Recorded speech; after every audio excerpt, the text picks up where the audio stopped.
എൻ്റെ ചാനൽ മുഴുവൻ സംഖ്യകളാണെന്നാണല്ലോ പറയുന്നത്. ആ സംഖ്യകളുടെ ഒരു പ്രതികരണം എന്തായിരിക്കുമെന്ന് അറിയാൻ വേണ്ടിയിട്ട് ഒന്ന് നോക്കി. നിങ്ങൾക്ക് നോക്കാം, ആ കമ്മ്യൂണിറ്റി ടാബിൽ ഈ പോസ്റ്റ് അവിടെ കിടപ്പുണ്ട്. 300ഓളം ലൈക്ക് കണ്ടായിട്ടുണ്ട്.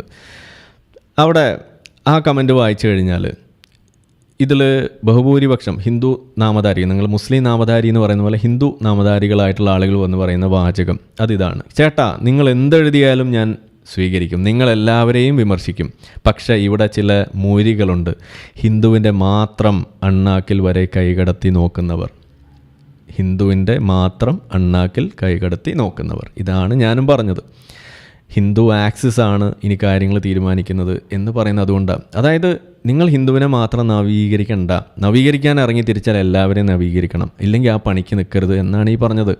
അതുകൂടാതെ നിങ്ങൾ നോക്കുക, ഓരോ ആളുകളും സുധ, പിന്നെ പല പേരുകൾ, ഗോപിനാഥൻ നായർ, അതുപോലെ ഭരതം, പിന്നെ